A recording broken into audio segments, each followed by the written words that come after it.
आज नाशिक, पालघर, ठाणे, पुणे, रायगड, रत्नागिरी आणि कोल्हापूरला ऑरेंज अलर्ट, मुंबई, सिंधुदुर्गासह संपूर्ण विदर्भात येलो अलर्ट जारी।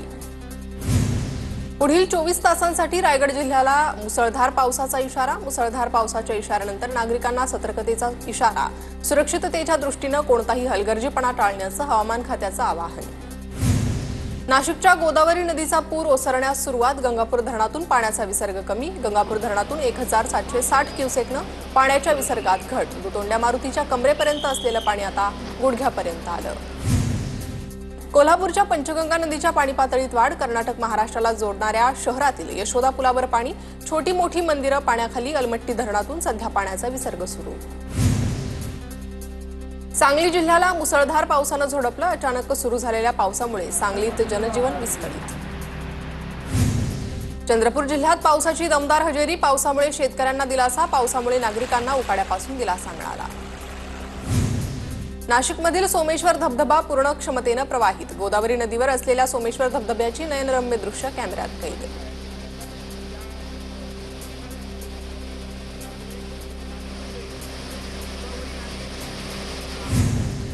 रायगड जिल्ह्यात देवकुंड, सिक्रेट पॉइंट आणि ताम्हिणी घाटातील धबधबे प्रवाहित। भीमा नदीच्या खोऱ्यातील लोकप्रिय पर्यटन स्थळांभोवती 1 किलोमीटरपर्यंत परिसरात पर्यटकांना 30 सप्टेंबरपर्यंत बंदी। पाटण तालुक्यातील सडावाघापूरचा उलटा धबधबा वाहू लागला। धबधब्याचा आनंद घेण्यासाठी पर्यटकांची गर्दी। पर्यटन स्थळांवर हुल्लडबाज पर्यटकांवर वचक राहण्यासाठी पोलीस बंदोबस्त तैनात। उजनीतून भीमा नदीत 31,600 क्युसेकनं विसर्ग। नदीकाठच्या गावांना सतर्कतेचा इशारा। वीर धरणातूनही 6,500 क्युसेकनं विसर्ग। कोल्हापूर जिल्ह्यात पावसाची संततधार कायम। राधानगरी धरण 63% भरलं। राधानगरी धरणातून 3100 क्युसेक पाण्याचा विसर्ग। संत ज्ञानेश्वर महाराजांची पालखीचं जेजुरी नगरीत भंडाऱ्याची उधळण करत स्वागत। खंडेरायाच्या दर्शनासाठी हजारो वारकऱ्यांची गडावर गर्दी। सदानंदाच्या जयघोषानं दुमदुमली जेजुरी नगरी। संतश्रेष्ठ ज्ञानेश्वर महाराजांच्या पालखीला जेजुरीत मुक्काम। खंडोबा मंदिराच्या मुख्य गाभारा आणि गडकोट आवारामध्ये फुलांची आकर्षक सजावट। श्री संत जनाबाई पालखीचं परळीत उत्साहात स्वागत। पालखीचा मुक्काम आर्यवैश्य समाज मंदिरात। वैजनाथ झरकर यांच्या कुटुंबाकडून पालखीचं स्वागत।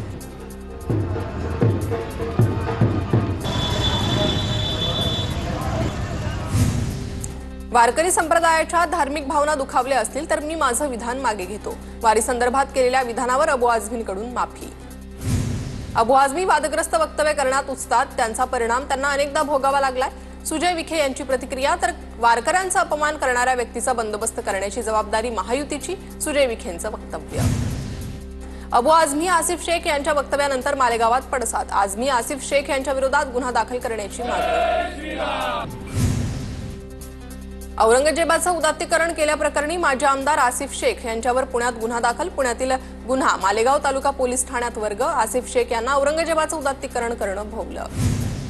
अबू आझमींनी साधू संतांची नाक घासून माफी मागावी। चर्चेत येण्यासाठी वेगळं विधान करण्याचा प्रयत्न। संग्राम जगतापांचा अबू आझमींवर हल्लाबोल।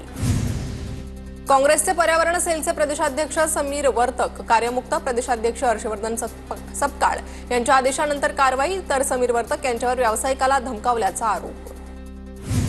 पुणे रेल्वे स्थानकाला बाजीराव पेशवेंचं नाव देण्याची मेधा कुलकर्णींची व्यक्तिगत मागणी। नाव द्यायच्या वेळी राज्य सरकार भूमिका घेईन। महाराष्ट्राचे मुख्यमंत्री याबाबतीत प्रगल्भ आहेत। प्रवीण दरेकरांची मेधा कुलकर्णींच्या मागणीवर प्रतिक्रिया। पुणे रेल्वे स्टेशनला बाजीराव पेशवेंचं नाव देण्यास शरद पवारांच्या राष्ट्रवादीचा विरोध का?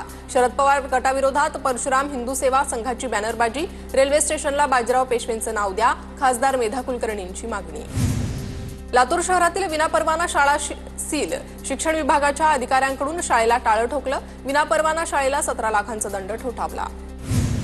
पालघरमध्ये बोगस डॉक्टर आढळून आल्यास तत्काळ गुन्हा दाखल करा। जिल्हाधिकारी डॉक्टर इंदुराणी जाखड यांचा बैठकीत इशारा।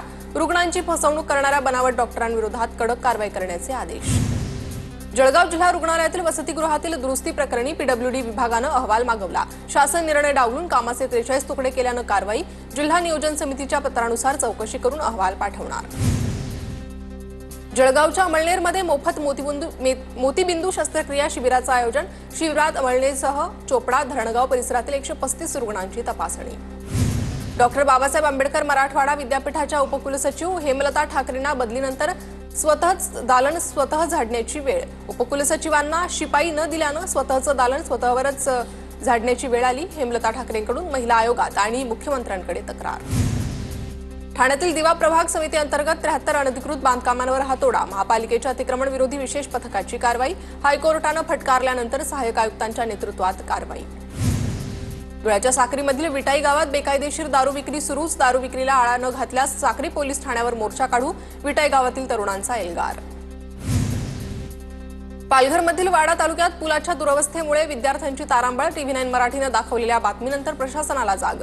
तहसीलदारांची गावाला भेट देऊन पूल मंजुरीचा प्रस्ताव शासनाकडे सादर केला।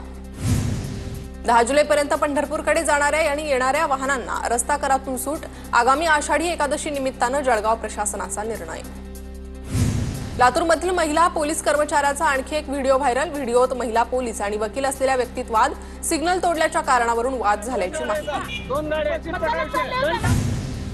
कल्याण डोंबिवलीत पोलीस रिक्षा चालकांचा वाद विकोपाला। 4थ्या सीटवरील कारवाईला रिक्षा चालक मालक संघटनेचा विरोध। कारवाई थांबवावी अन्यथा प्रवाशांना वेठीस धरून आंदोलन करू। रिक्षा चालक मालक संघटनेचा पोलिसांना इशारा। मुंबईच्या IIT कॉलेजमध्ये एका तरुण बेकायदेशीरपणे वावरल्याचा प्रकार उघड। 17 जूनला कॅम्पसच्या सुरक्षा पथकाच्या नजरेत आला। कॉलेजच्या सुरक्षा रक्षकांनी पवई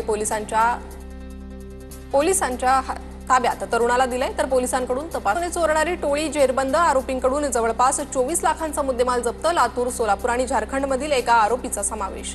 पुणे पोलिसांच्या गुन्हे शाखेची मोठी कारवाई। मीरा भाईंदरमधील घरफोडीचा उलगडा। काश्मीरा पोलिसांकडून 2 सराईत चोरट्यांना अटक।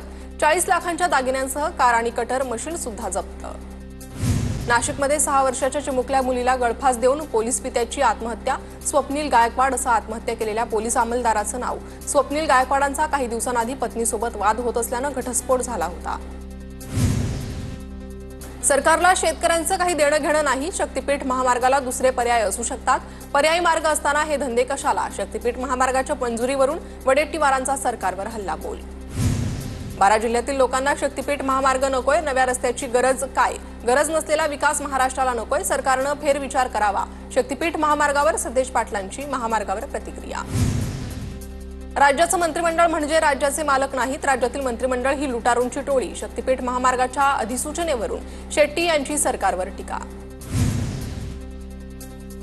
शक्तीपीठ महामार्गाच्या भूसंपादनाला मंत्रिमंडळ बैठकीत मान्यता। भूसंपादनासाठी 20,000 कोटींच्या तरतुदीला मान्यता। 12 जिल्हे आणि 39 तालुक्यातून जाणार शक्तीपीठ महामार्ग। शक्तीपीठ महामार्गाला धाराशिव जिल्ह्यातील शेतकऱ्यांचा मोठा विरोध। तुळजापूर तालुक्यातील वाणीवाडी इथं मोजणीसाठी आलेल्या अधिकाऱ्यांना परत पाठवलं। मोजणी करण्यात येणाऱ्या मार्गावर शेतकऱ्यांचा ठिय्या। आंदोलक शेतकरी पोलिसांच्या ताब्यात। नजीब मुल्ला मोहसिन बटलाने जमीलच्या हत्येची सुपारी दिली। जमीलची पत्नी खुशनुमा यांचा अजित पवारांच्या माजी नगरसेवकावर आरोप, तर पत्रकार परिषद घेऊन मोठे गौप्यस्फोट करणार। नजीब मुल्ला यांची प्रतिक्रिया। मशिदीवरील भोंग्यांच्या मुद्द्यावर आज सकाळी अजित पवारांची बैठक। मुस्लिम समाजाच्या शिष्टमंडळासोबत पोलीस महासंचालक आणि मुंबई पोलीस आयुक्त उपस्थित राहणार। शिष्टमंडळात नवाब मलिक, अबू आझमी, वारिस पठाण यांचाही समावेश। भास्कर जाधव यांची पक्षातील बडव्यांवर पक्षाच्या बैठकीत टीका। निवडणुकीत उमेदवाराला AB फॉर्म देताना विचारात घेतलं नाही। पहिल्या फळीतील नेत्यांच्या कार्यपद्धतीवर जाधवांकडून प्रश्नचिन्ह। संजय राऊतांनीच निवृत्ती घ्यायला पाहिजे। राऊत थांबत नाही तोपर्यंत ठाकरे गटाला भविष्य नाही। भास्कर जाधवांच्या वक्तव्यावरून सुजय विखेंचा राऊतांवर निशाणा। भास्कर जाधव यांनी शिंदेंचं नेतृत्व स्वीकारलं तर आनंदच आहे। जाधव यांच्यासारख्या नेत्यानं राजकीय संन्यास घेणं अयोग्य। तर मातोश्रीवरील राग जाधव यांनी अनेकदा माझ्यावर काढला। मंत्री उदय सामंतांचं वक्तव्य।